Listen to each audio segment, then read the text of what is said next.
জয় মা। সিন্ধুনাথ পাণ্ডা লিখিয়াছেন, কলিকাতার বাড়িতে শ্রী শ্রী মা তাহার ঘরে বসে আছেন।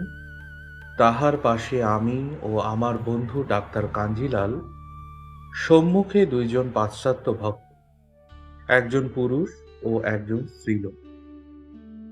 গিরিশবাবু দোভাষীর কাজ করিতেছেন। স্ত্রীলোকটি বলিলেন, মা, আমি আপনার মেয়ে।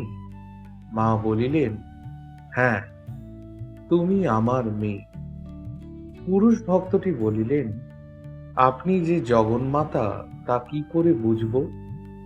মা উত্তর দিলেন, এখানে যখন এসেছ তখন বুঝতে পারবে। এইভাবে কথাবার্তা চলিয়াছে। আমি বসিয়া বসিয়া মাকে দেখিতেছি। মার স্নেহপূর্ণ কথাবার্তা শুনিতেছি। একটা পারিবারিক আবেষ্টনীতে সন্ধ্যার পর সকলে মার কাছে বসিয়াছে। বস্তুত মাতৃভাবের পরিপূর্ণ প্রকাশে শ্রী শ্রী মার সমগ্র সত্তাটি যখন তদ্ভাব ভাবিত হইয়া উঠিত, তখন জগতের নরনারীগণের তো কথাই নাই, স্বীয় পতিকেও উহা নিজের বিষয়ভূত করিয়া ফেলিত। শান্তাদি ভাব চতুষ্টয় যে মধুর ভাবের অন্তর নিবিষ্ট, রসবেত্তা পণ্ডিতগণ একথা বলিয়াছে।